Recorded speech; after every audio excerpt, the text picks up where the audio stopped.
Hello everyone and welcome to Aussie Tech Heads episode 602, the 20th of September 2018. I'm your host Glenn Goodman and welcome to another week. We are brought to you by athwebhosting.com.au, drag and drop website builder, SSD drives, web hosting extraordinaires. So if you're looking for some web hosting, either shared servers off the bat, instant provisioning, or if you want a VPS, just email me and we'll sort something out for you. Easy script installs of WordPress, Joomla and Drupal. And also introducing a new sponsor this week for the next foreseeable future, at least, hopefully, is startnewcompany.com.au. So it's startnewcompany.com.au. Now, these guys will allow you to register a company with ACCC, and then once it's registered, you will get the certificate of registration and also all the documents, the constitution, the minutes, everything you need, and it's all emailed straight back to you within about 20 minutes and your company's registered. Walk out the front door, you start trading. Easy as that. So it's all legally done. It's all instantaneous. So good stuff. Good on you guys. So it's startnewcompany.com.au. Also, other shows on the network is the Aussie Mac Zone. Those guys went well last week. They did two shows, one with the iPhone launch and all the other Apple stuff. But gee, that latest iPhone, $1,700 Aussie. That's a bit tough. But anyway, and also My Tech Opinion, Shane and Phil, they do the rounds, delving more deeper into tech stories than probably what we do here. And also the Aussie Tech Crypto. Don't know what's going on with those guys. They haven't done a show for a month. Bloody lazy, aren't they? Australia's two top podcasters having a break or something. All right, you can get us also on the Aussie Tech Radio. If you want to know how to tune into that, it's just go to aussietechradio.com and read away. Like us on facebook.com/Aussie Tech Heads and also subscribe on youtube.com/Aussie Tech Heads. And you can get the show notes at aussietechheads.com.au/podcast. All right, let's welcome our other host this week. And I think Joe is first. Hey, Joe. Hey, Glenn. How you going? Yeah, not too bad, thanks. How's your week been? Oh, it's been pretty busy as per usual. That's the way. Good to be busy. Keep you out of trouble. And Jordan's back. Hey, Jordan. Yep, he's back. Good. Looking for the unmute button. Sorry, I'm rushing in the door tonight. I'm reading on my news stories pre-show right now while you're doing your intro. Sorry. All right. So yeah, we missed you last week, but it's good to have you back. Oh, thank you. Yeah, good stuff. It was good to have a week off. Yes, a week off every now and then is pretty good. It relaxes you. You get an extra episode of The Block in or something. Now, but I know that's not what you were doing.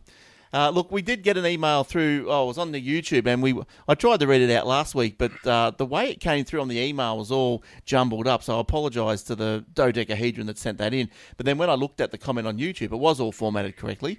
So I think a couple of weeks ago, Jordan, you were talking about your phone had the dual SIM slot thing inside it. Yeah, now Apple does too, apparently. Oh, really? In new one? In the new ones, the dual SIMs. Yeah, I think I saw an article, something about there you go. One of them's got a dual SIM. Yeah, I think one of them's an electronic SIM, though. One's a real SIM and one's an electronic SIM. Oh, okay. I don't know the difference between those. But you know what I reckon will happen is Apple will say, we were the first ones to do that, and everyone will believe them. Yeah, well, that's right. And we'll always know that Xiaomi had one. And Xiaomi. Oppo or whatever their name is has got one, and everyone else has had one. But no one will ever really know that. We'll only ever believe Apple did it first. What's the difference between the electronic and the physical SIM? Well, if you know the Apple Watch, how it's got no actual SIM card in it, it works electronically with an electronic serial number built into the watch. Right. That'll be one SIM card, and then it'll have a physical SIM card that you can plug in and out. Right. Okay. So how do they? Okay. So when you when you buy your watch, you've got to somehow register that with your telco. Is that how that's sort of working? Yeah, that's pretty much right. Yeah. Right. Okay. Cool. Actually, I think in America as well, I think there's a lot of that going on there. When I was there a few years ago, I was going to buy a phone, thinking that they're a lot cheaper there in America. And to my disappointment, a lot of them that I wanted to buy were all SIM-less, no SIMs in them. Yeah, okay. Well, there you go. Things are moving on. But anyway, the dodecahedron wrote that those hybrid SIM slots in mobile phones, the ones say they hold two SIM cards and an SD card. It's a sleight of hand marketing trick manufacturers use to sell you a phone with a higher memory rather than have you add SD memory of your own. Let me explain. The devil's in the detail. Revealed in the usage of the slots. Take a closer look at the slot. You'll find it only handles 2 of the 3 options at any time.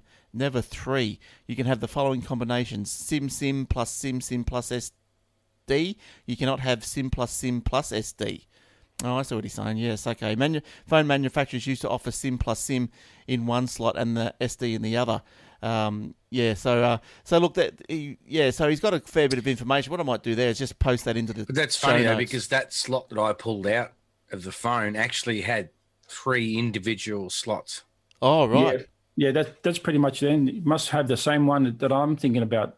It's got 2 separate SIM cards and it's got a separate SD slot. Yeah, so I don't know whether he's saying that one of the slots doubles as a SIM or an SSD slot. I'm not sure in that phone, but what he's talking about. But in this phone, it's definitely 3 individual on the tray anyway. I don't know what it does inside the phone. He might be right, but on the tray anyway, it's got two dedicated SIMs and a dedicated SSDs. Yeah, I'm guessing that's a true 2 SIM phone and a SD.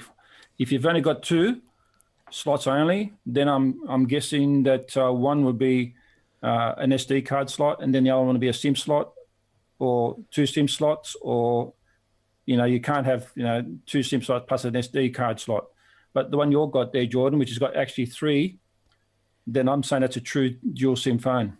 Yeah, it's definitely got 3 squares to sit 3 things. Yeah. Okay. Yeah. Because he said they started making. Yeah, so then they started making these hybrid slots. So if you wanted 2 SIM cards, you had to forego the SD memory slot. So if you need lots of memory, then you have to buy because one. It's probably only got maybe 2 squares on the tray or something. Yeah, it may do. That's right. But I guess in that case, just if you're after a double SIM card phone, then just make sure you do your due diligence and make sure you can either get an SD card slot as well if that's what you're after. It was quite a detailed little post. So it's on the. I think it was on episode. Well, hats off to him for making the effort to go that far. Yeah, it's very a whole article. Yeah, it's very good. It is an article. I should put it as a blog on the site for you from the listeners.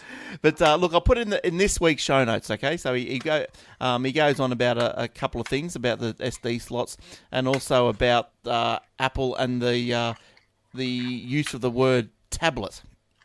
He said there was a great show in the 80s called La Femme Nikita, starring. I'm just gonna right here in front of you. Yeah. I'm just gonna pull this thing out and we'll see if I'm right. Hang on. Okay, so I'll just keep going with this second part. All the way through the show, the agents are given their missions on devices. Here we go. There's one square, 2. and the middle one's got the SIM in it. Oh, right. So it is. I don't know if you can see that. I'll take the SIM out. Yeah, okay. So the first slot, the first SIM is a big SIM. And And then probably the SS. Hang on, I'll tell you. It's written on it. No, it's that small. I can't read it. No, you're right. The big one is the SD card slot, and the other 2 would be the micro SIM slots. Right. Yep, SIM 1, SIM 2, it says on it. That's the 2 smaller slots. Yeah. Yeah, okay. Yeah, right. I would also look at the other one that I'm actually looking at, which is called the ZenFone Max Pro M1. That's also the same. That's also got an SD card and 2 SIM slots. It's actually, this one here has also got a 5,000 milliamp hour battery in it as well. So this ZenFone. So if you're thinking about getting something dual SIM, you might want to get one of these as well. Yeah, you like the ZenFones. I think you've spoke about them before. Yeah. Yeah, they're good. So you haven't that phone you've got there's not in operation yet, Jordan. I don't think, is it? No, it's active. It's not. No, it's secretly in operation with me only until the big day. And how are you finding it? I just got the Gorilla Glass for it today. You're right. So how are you finding it? The phone it's really nice. When I turn it on, it's really smooth. The screen is smooth. It scrolls smoothly. It's really nice. Yeah, right. I've installed a couple of apps on it. It goes really quick. Have you installed a launcher? Hey? Yeah, a launcher? Installed a launcher? No, I've just left the default one on there. Yeah. Which is the same as the Pixel one that I've got, very similar. Right. I suppose whatever the Android P or whatever it is, or whatever version, Android 8, whatever that is, it's on it. It's just the default one. It's quite nice. I kind of like it. In fact, I've already said to my partner that that if I ever get a new phone, maybe I'll just buy the next one up from that. Or maybe just take that one and hand down your old one. That would be nice. Mine's a Pixel. I'm not ready to get rid of it yet. I think it's a fair great enough. phone. Yep, fair enough. All right, let's get into some stories. We've got Microsoft off. Yep, ready? Yep. I'm all good. I'm all ears. Right. Microsoft offers to manage your Windows devices for you. Okay, so dubbed the Microsoft Managed Desktop, or MMD. The service will give customers the option to have Microsoft manage their devices, including pushing out feature updates and security. So as a service solution, MMD will be sold via a per-user monthly subscription fee based on the size of the customer and device type. So from the outset, Microsoft will offer pre-configured Surface PCs, though Microsoft has already announced a handful of OEM partners coming on board, such as Dell, HP, as well as some partnerships with DXC, HCL. I've never heard of them. So MMD has already started rolling out to select customers in the US and the UK, and will arrive in Australia earlier next year. So that's going to be interesting, I guess. Yes. So let Microsoft manage your computer and devices. Why not? If it's cheap enough, why not? I guess like a lot of big companies will probably be into this. Is this going to upset all the managed service providers? I wouldn't be at all surprised if they do already. What's that? Manage my computer. Well, they're probably not hands-on as far as what they're planning to do. I'm sure they know what goes on with it. Yeah, I'm sure they do. I've got a story I was going to read tonight, which kind of is... I won't get to it yet. I'll let you finish yours. I'm always pushing in, but it's kind of a similar scenario of these big companies taking over your computer. Yeah, well, I guess this is not going to be done for nothing. It's going to be paid. But I guess, if it's going to keep your device up to date and virus free as much as possible, why not? If you're worried about security, I think, and Microsoft built the OS, why not? Why not have Microsoft deal with the configurations of everything? That's right. All right. Why not? Yeah. So I was reading an article. I could probably, rather than read the whole article, since we're running out of, we're doing a quick show tonight, as you said. The article I had just off the top of my head was basically people aware that Google and Apple do actually have control of our devices. Like when there's if there's a bug in the phone, like a battery's going really flat quickly or something, they can automatically turn on, the battery saver mode without even telling you. And people go, well, I didn't turn that on. Yeah. And they don't realize that Google actually did it, And then Apple, I think in this article, Steve Jobs said that it was a feature that sounds really bad, but it's required that they had to have it or something like that. Yeah. Along those lines, because they need to be able to kill an app if it's malicious and it's gotten to everyone's phones. They need to be able to turn that app off or remove it. Yeah, well, I guess that's fair enough. And I guess we have to trust them. Yes. Well, I guess you could argue. Well, what was that? Was it McAfee had to have their apps removed? Was it McAfee or something? We had it last trend. I forget now. I don't want to cast aspersions on the wrong. On the wrong antivirus provider. But one of the antivirus providers, Apple had to remove their apps from the App Store. There was a story last week. I think it was McAfee or whatever it's called, McPhee, whatever. You talked about it, yeah.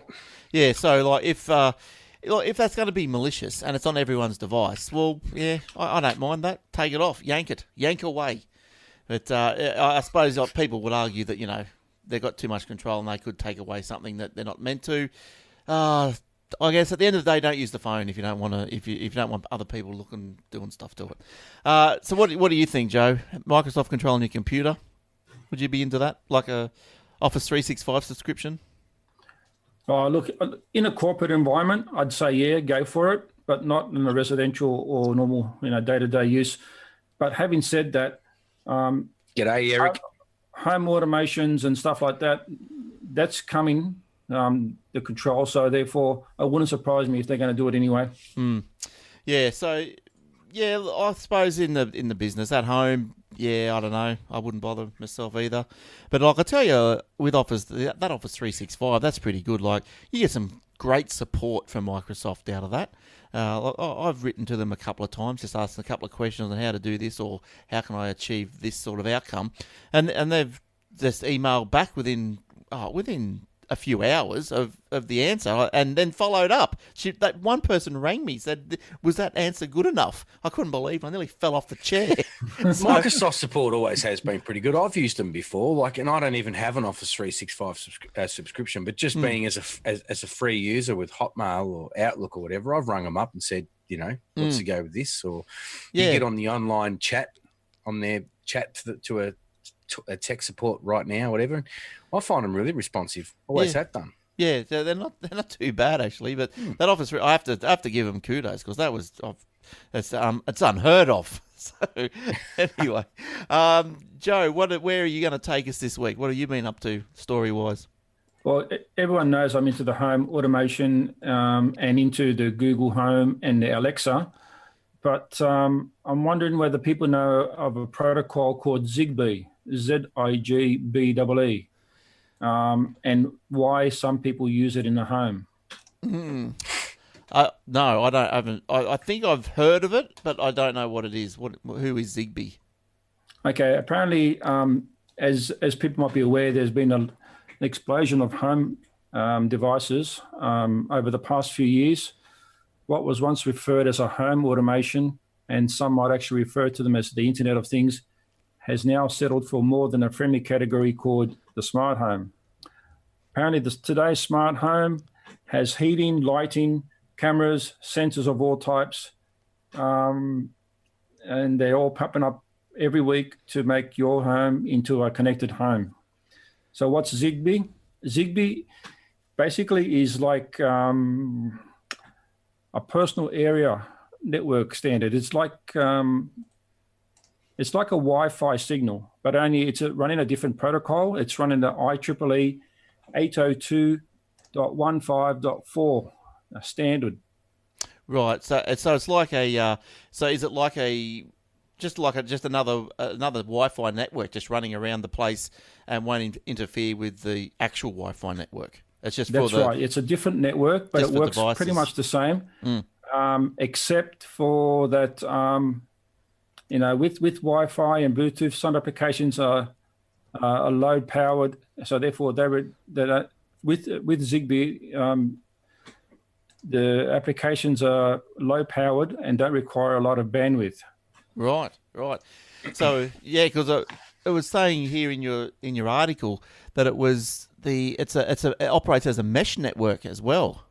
That's right. Apparently, when you create a few hubs in the home, pretty much like the Oreo, I think it is an Oreo or Aereo or something like that, mesh network. Yeah, something like that. Yeah, that's considered to be like a ZigBee type network. Although it has got Wi-Fi built into it, it's also got a ZigBee type network.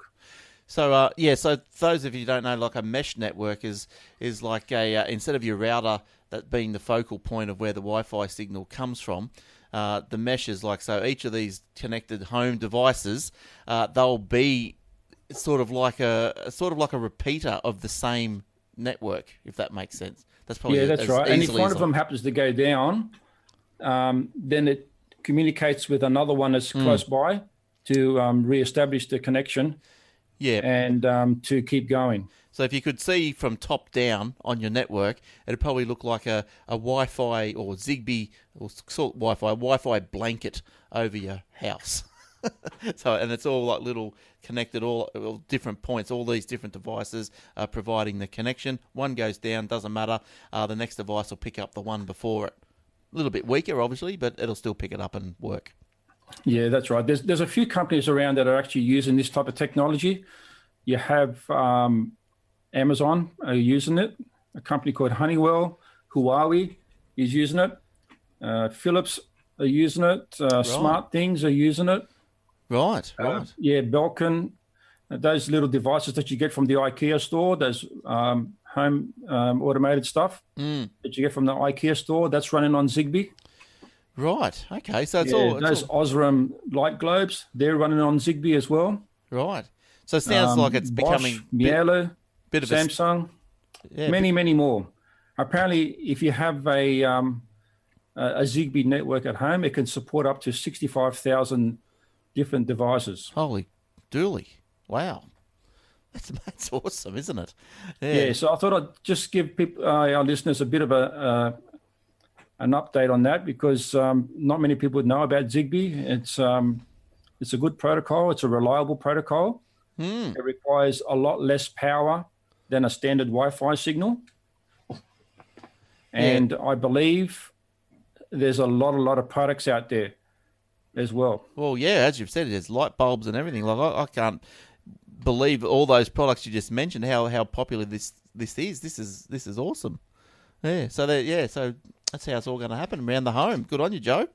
Now, I think I've heard of it, ZigBee.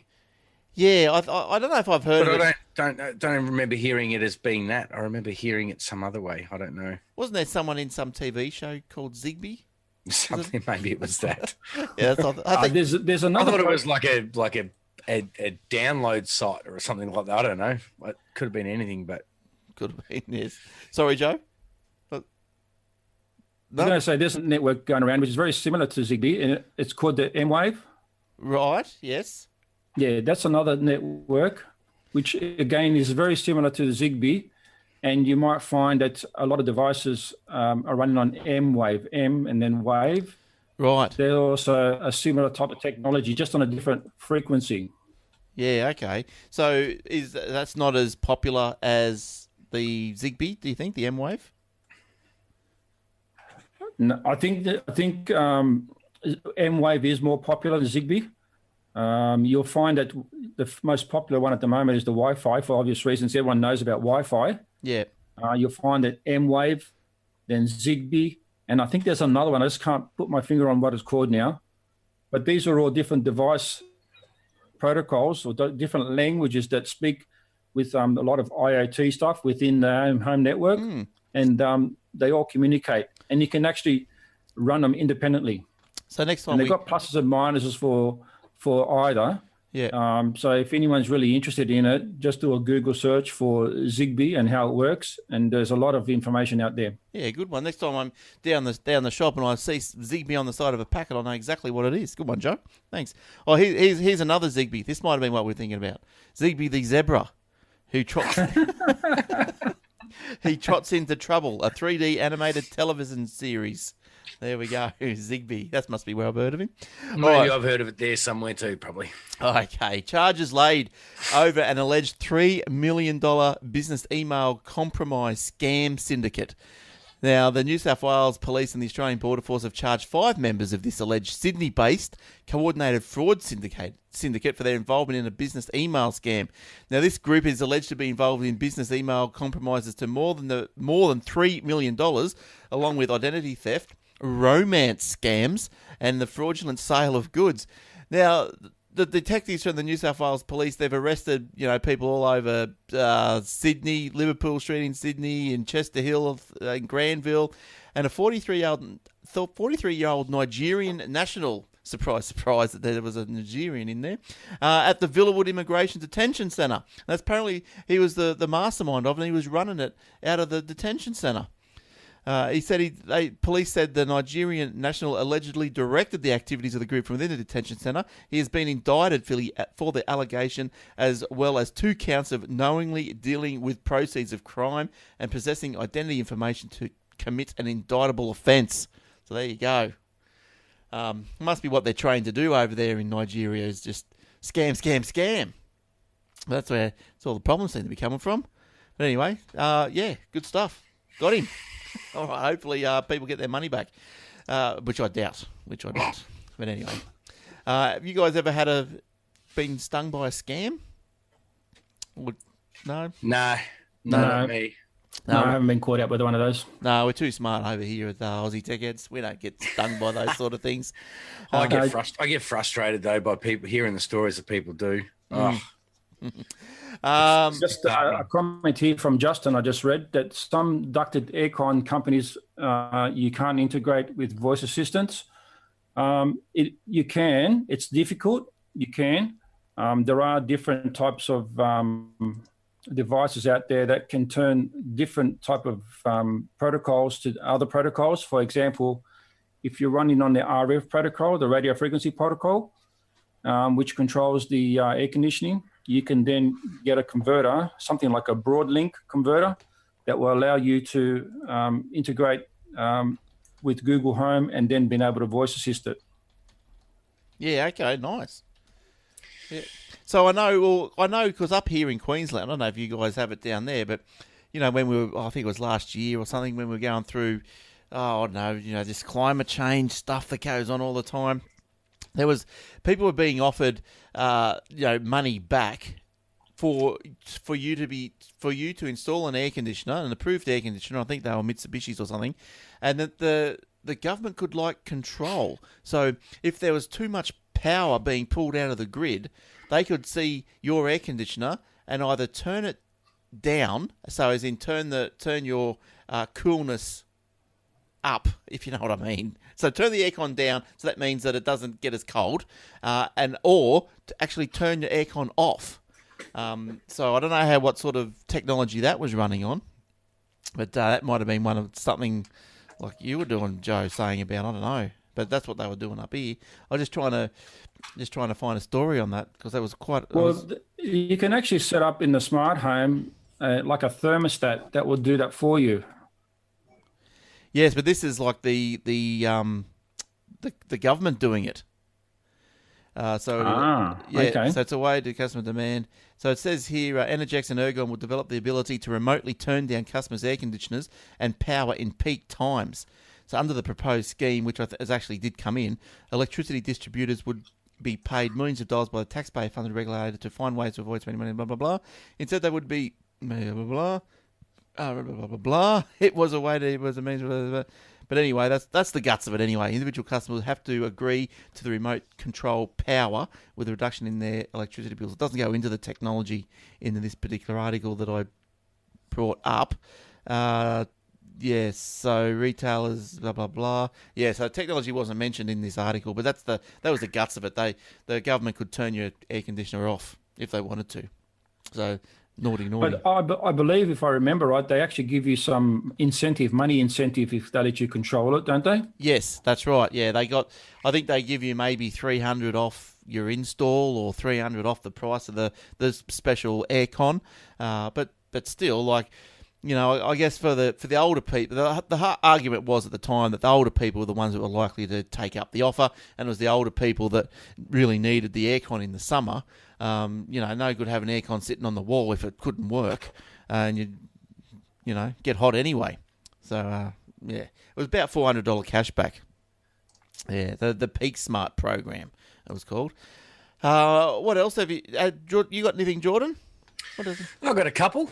Yeah. I just don't know how much time we've got for me to go on about them too much. So I'm just going to give you the headlines. Right. Kind of touch on it. One of them is iOS 12 makes your phone faster than ever.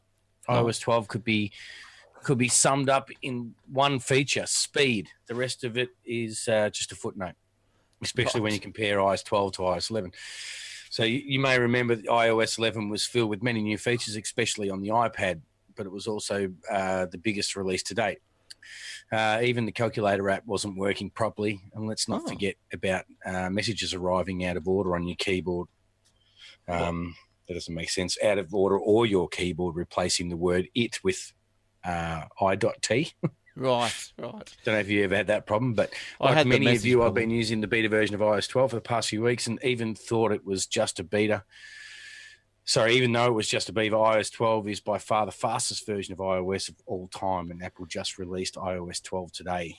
Oh, okay. Oh, well, I might line up and get your phone faster. And I saw another article that said the same thing. It said, don't be scared to put iOS 12 on your older phones, because they reckon it's really snappy and should give it a go. Right. Well, I've still got my 6 here. I will do that. I'm going to upgrade it to that and see if it does improve it. But yeah, I had the problem with the messages.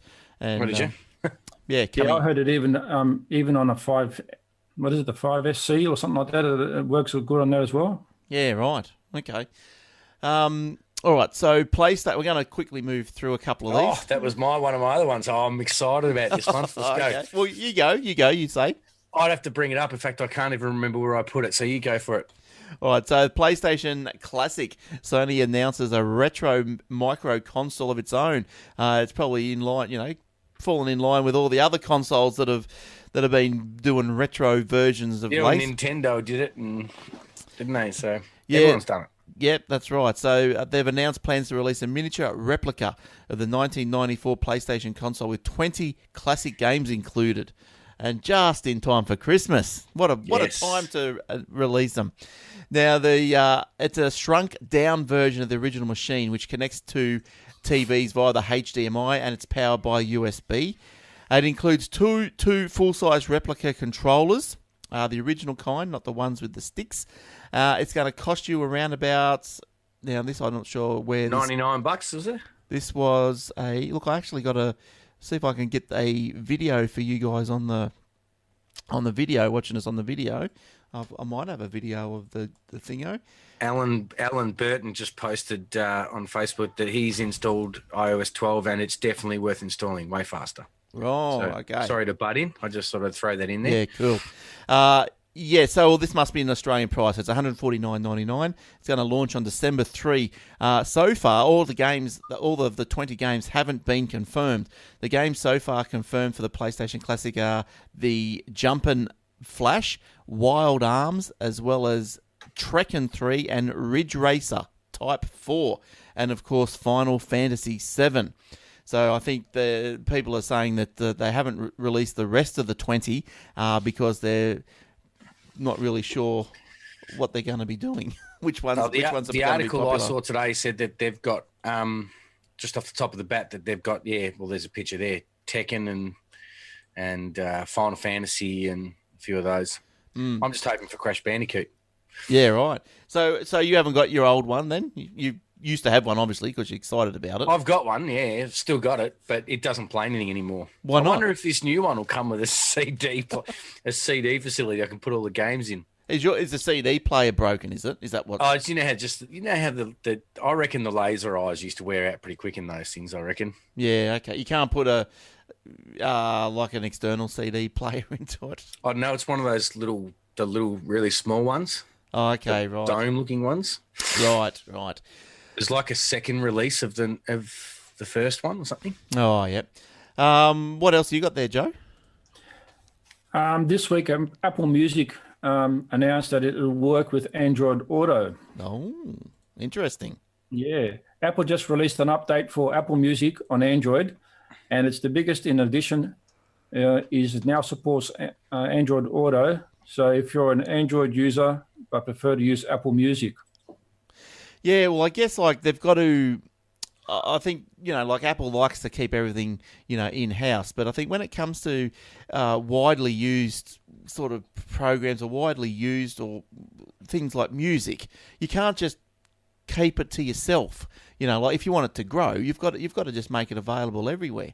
So that's right. And apparently, Apple said that they've done a really good Android interface look for it, which is optimized for the car.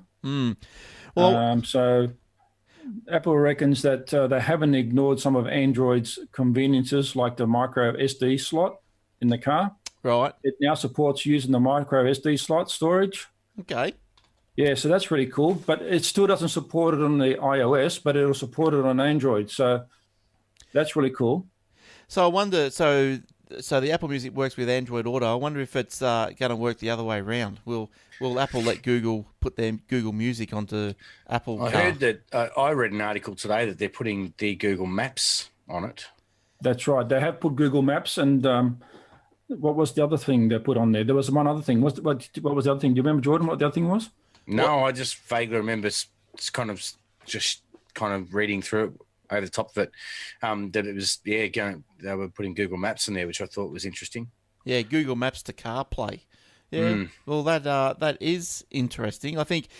Because I think the Apple Maps is terrible from what I've heard. I mean, I haven't used an Apple phone in years, but from what I've heard, people aren't happy with it. They all use Google Maps still.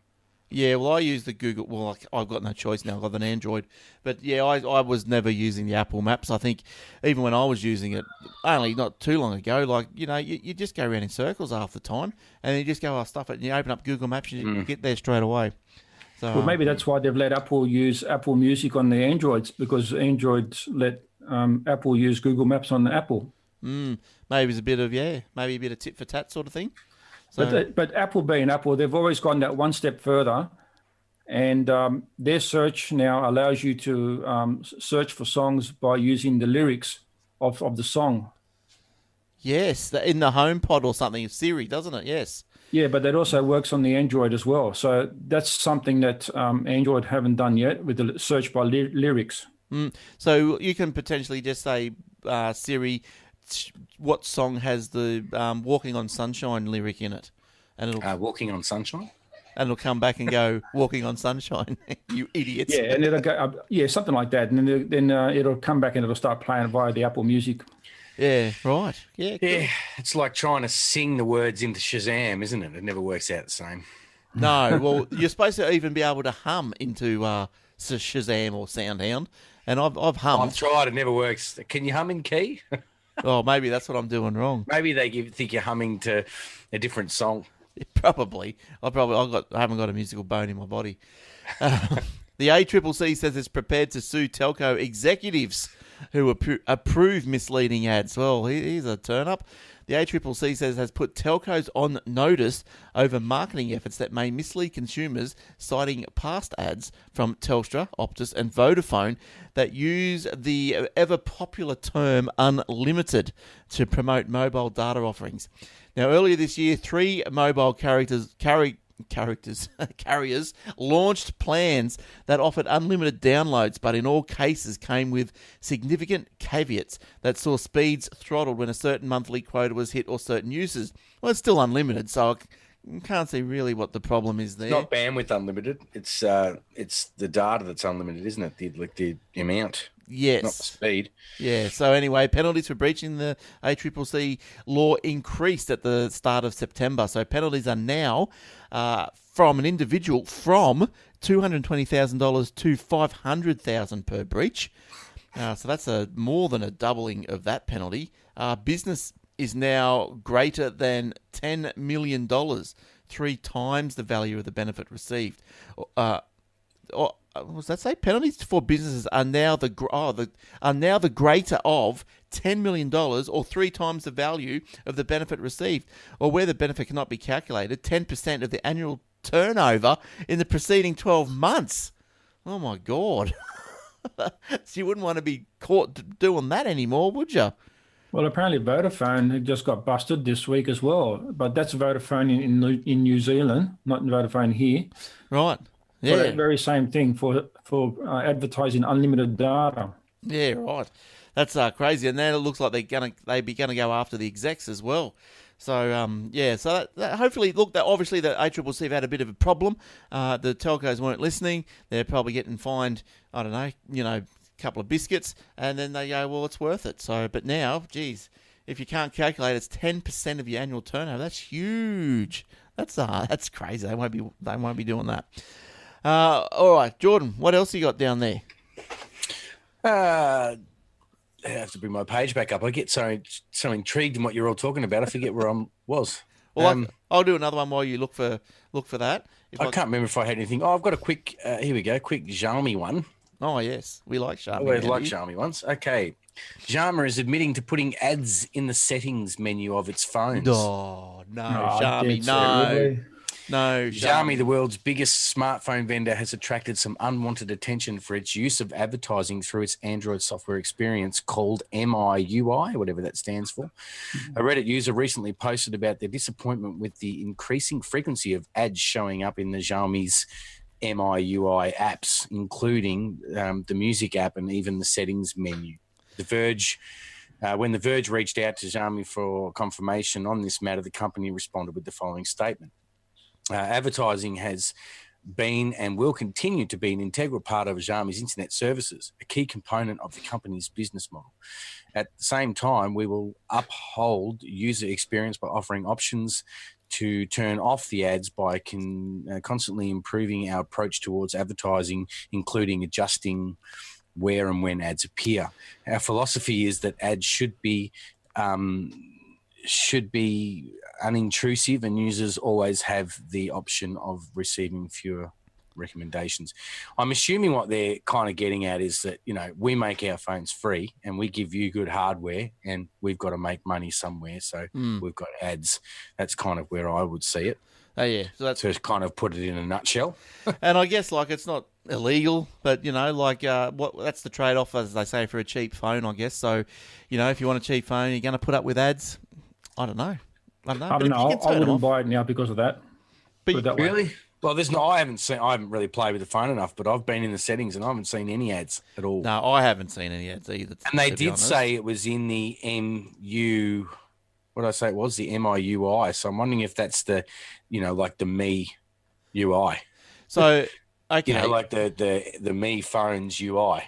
So maybe it's only their apps. Yeah. So So reading that again. Yeah. So it's So it looks like there are. Yes, it is. It wouldn't confusing. be in the actual. It's not in any other apps. It'd just be in their inbuilt apps. I noticed when I turned on the phone the other day, there was a folder called MI. Yeah, so in the settings a couple menu of their custom apps. Yeah, right. I don't know if it's actually in the Android settings, but it's just in the Xiaomi apps. UI, like the music app or whatever you want to call it. Couldn't you just uninstall that app and not use it? I guess so. Yeah, that's right.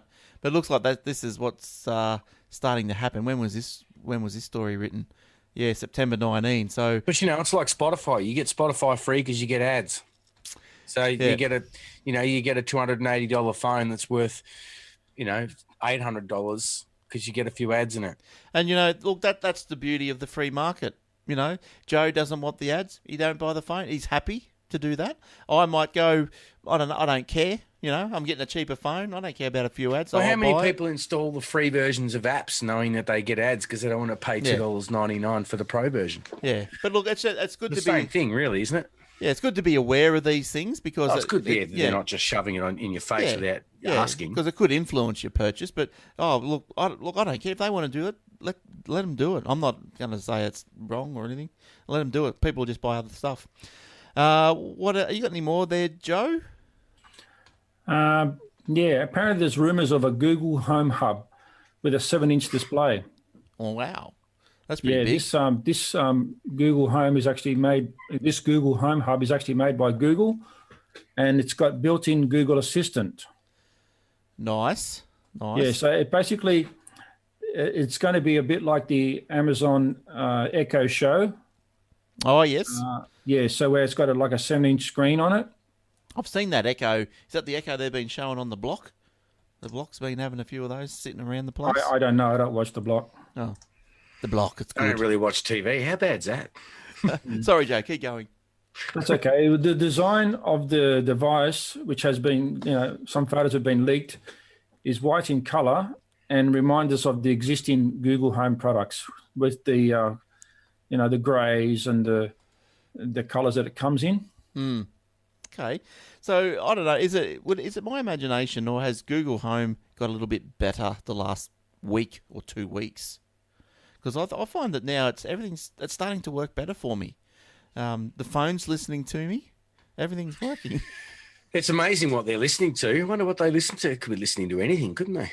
Yeah, but that's a picture of this proposed hub there. It's, as Joe says, let's just look at a little white mini iPad. Yeah, apparently what happens is that if you can get, weather reports, traffic reports, and when you ask Google a question, it will normally display alongside the verbal as well as the display of what you've asked it. You'll also be able to do things like, which I reckon is really cool. If you've got a Nest doorbell, it'll be able to talk to Google and say, "Hey, listen, Google, can you give me a look and see what's outside?" And via your Nest Cam, you can display it on your screen there. Yeah. You can watch YouTube. I guess it's always nice to listen to music, but at the same time, watch the band. I mean, there's nothing like watching in my opinion anyway, 70s and 80s bands and musicians playing songs and actually watching the old video clips of them. That's really cool. Yeah, that's a good thing. I'm just reading it and looking at this now and salivating. I like it. It's got a big speaker at the back. Looks like it's going to cost. Where's this article from? .com. So it's $149. So probably US. So make that. That's right. So there is some out there at the moment. Lenovo makes one called the Smart Display. JBL makes one, and it's called the JBL Link. Right. The Lenovo is $199, and the JBL is $249. So they're out the there. Google Home Hub, when it's released, it's going to be cheaper, and it'll probably work just as good. Yeah, and I think it's funny, isn't it? Because I think because with the phone, I think you got to. It's not. I don't know. Is there any point in having a Google phone or an Apple phone and then going out and buying Alexa at the same time? You know, like you're going to have all these different assistants all talking to you. But Alexa, just going back quickly to the block, seems to be doing a lot of home automation. Like one of the contestants had home automation Alexa turning on and off taps. You know, like it was just not just lights now; it's taps. So it's it's pretty good. So that's Justin Russell on Facebook says he's noticed subtle improvements to the Google Home this week. Yes. Well, maybe they've tried something. I think they've taken the riddle room away. I went to try the riddle room the other day, and it's gone. It told me a riddle instead of asking me a heap of them. But anyway. That's something I've got to put up with. He also said that the Amazon ones are what's on the block. Yeah, the Echoes. Is that yeah? So they're pretty. They seem pretty good. All right. I think. Anyone else got any more? Yeah, I'll just quickly double check. I did have one that it was a long one, but I'll try and show. I'm not going too much about it. Samsung accidentally leaked 4 different versions of the Galaxy S10. Oh. Samsung has a lot of work to do to get smartphone users excited about its flagship smartphone again. They do. But we think the company is definitely up to the task. In fact, the turnaround might start sooner than we think. 2018 has been an uninspired year for the world's top smartphone vendor. The company's new Galaxy S9 and S9 Plus were met by yawns when they hit the store shelves earlier this year. And they're on track to be Samsung's worst-selling Galaxy S phones since 2012. They're not bad phones at all. In fact, to this day, they still sell among the fastest, sleekest, and most powerful Android phones in the world. But they're also amongst the most boring Android phones in the world, sporting a look that's the same as last year's Galaxy S8 phones, and no new features that might compel people to upgrade. Then the Galaxy Note 9 followed the same model, though it added at least one new feature that people found to be intriguing: its new S Pen, right. with the built-in Bluetooth. Of course, a neat new stylus might not be enough to get people caught up. Get people to cough up the cash for Samsung's most expensive phone ever. Thankfully, next year's Samsung's flagship phone lineup will be a much-needed breath of fresh air. And it all starts later this year when Samsung plans to give the world a preview of its first smartphone of the future, a foldable display. We're as eager as anyone else to check it out, but we're also not terribly excited about its release. Why? Because word on the street is that the foldable Galaxy F will launch in limited supply with a price tag approaching $2,000.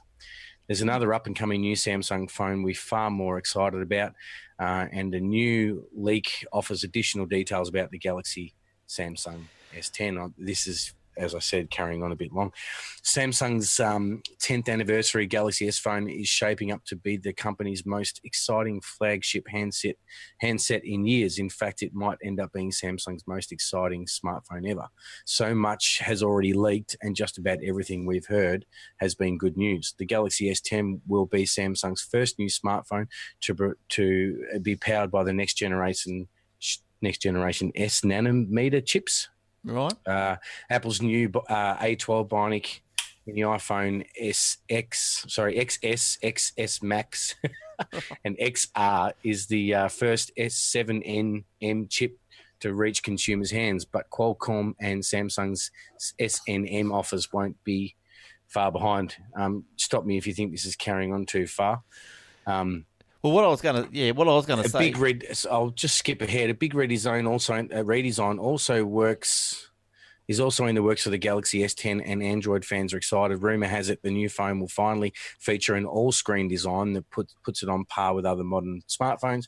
And the current generation S9 and Galaxy Note both still have big size bezels above and below screen. Because I think when you first started that story, it was about what they haven't captured the market, or they haven't sold as many or whatever because they're boring or whatever. They had a bit of a flat spot, didn't they?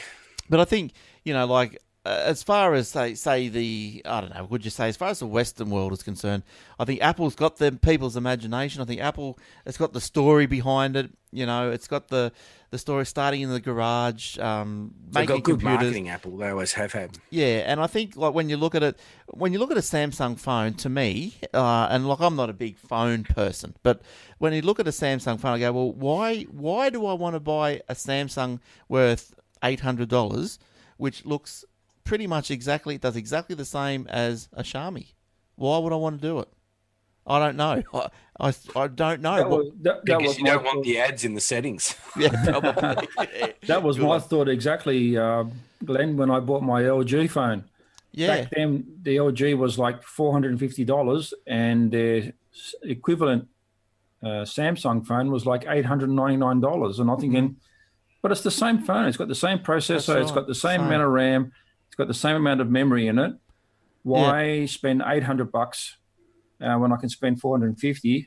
And you get nothing different. Nothing's really that different. Like Apple has also got like a different operating system. So I guess that's its point of difference, isn't it? Like you're either iOS or Android. But as far as Android goes, like I've heard people complain, and everybody knows that I'm not a big Apple fan, but I've heard people complain about how stale Apple gets. Yes. Devices. Yeah. Yeah. And but you could say the same thing about Samsung. They've probably been a little bit stale, but they did come out with the rounded screen and all that a little while back. With the Edge and all that sort of stuff. They've been doing some new things along the way. But it's just fluff, isn't it? It's just all fluff. So do you really care that your screen's now rounded instead of square? What, really?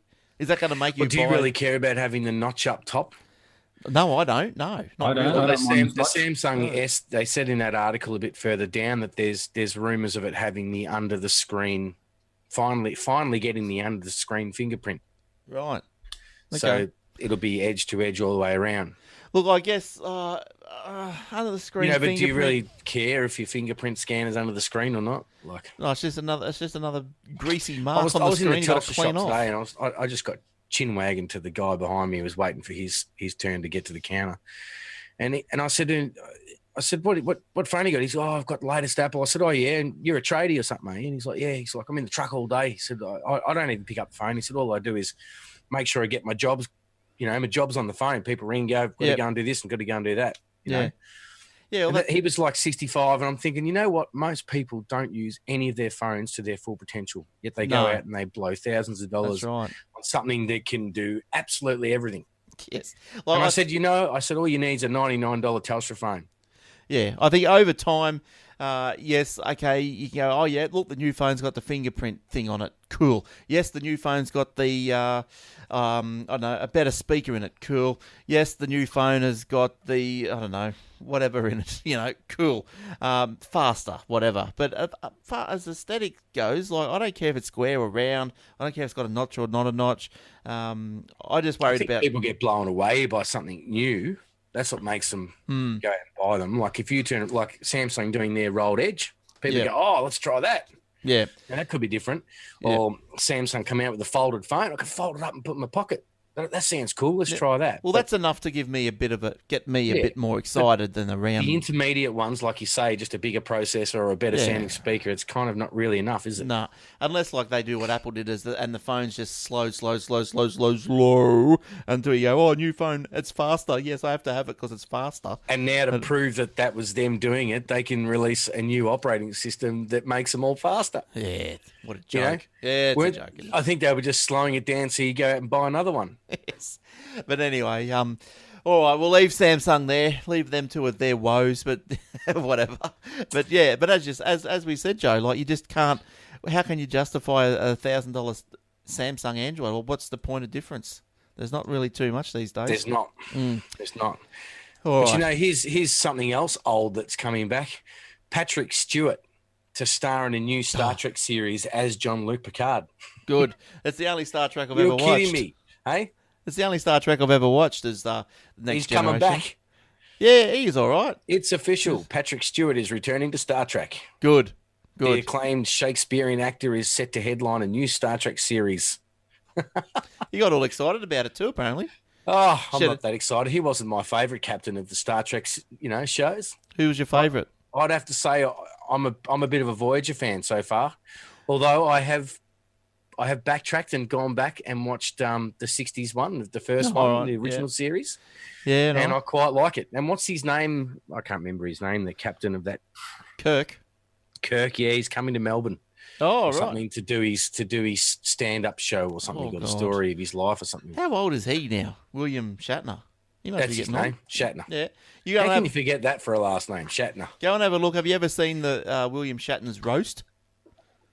No. Go and have a look at that. I think it used to be on Netflix. I don't know if you got Netflix, but probably somewhere on the YouTubes. It's his roast. It's pretty funny. Yeah. Not for the kids, just quietly. It's pretty funny. And there was another one. Scientists find planet Vulcan from Star Trek. Oh, I just like the headline of that. It's not really called Vulcan, but they've found another planet. I just like the headline. yeah, Vulcan. Why not call them something like that? All right, let's get out of here. We've got I'm through all all Star our Trekked stuff. out at the moment, as you can tell. Good. All right, good stuff. Thanks, Joe. Thanks for coming in this week. That's all right. Where's your webpage and Facebook? Facebook is facebook.com/Joe the Gadget Man. I got to say, sorry to butt in, Justin Russell on Facebook. Watch the Orville. You'll love it. I'm hearing you. I've seen it. I love it. Yeah, well, someone wrote in and said you will write. It starts on SBS, and I think from memory on the 24th. It's James Yes. McFarlane. Is it no Seth MacFarlane? I'm saying James McFarlane. Seth MacFarlane was a massive Star Trek fan growing up, Right. and he has also been the comedian, as we all know, behind Family Guy and all that sort of stuff. Oh, yeah, cool. Now, if you can imagine kind of slamming those two things together, you've got the first few episodes. The comedy was a bit too full on, and I like my Star Trek being a little bit serious, but then it gets really good. It's worth a watch. Any Star Trekkie out there will probably like it. I'd reckon almost better than the new Discovery. Right. Almost. Never seen it. Okay, sorry, Joe. Facebook.com/. Oh, he's on mute. /Joe the Gadgets Man. And where's your webpage? Webpage is joethegadgetsman.com. And you can contact Joe at joe@aussietechheads.com.au. You can contact me at glenn@aussietechheads.com.au. Contact Jordan at jordan@aussietechheads.com.au. What webpage are you plugging, Jordan? I don't really have many to plug.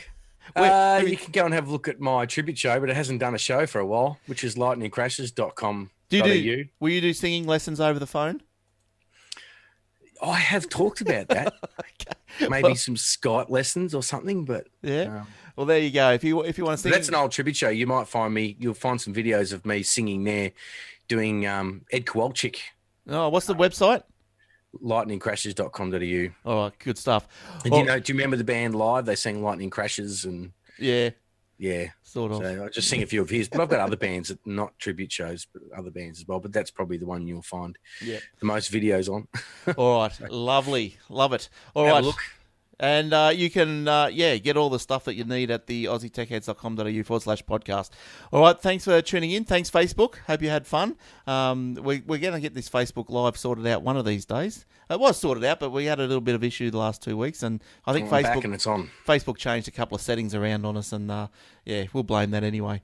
All right, lovely. Thanks, Joe. Thanks, Jordan. Thanks, everyone. Thanks for All watching. right, see you later. Thanks for listening, and we'll see you guys next week. And hopefully the Sharkies will beat the Storm on Friday. So, let's hope so.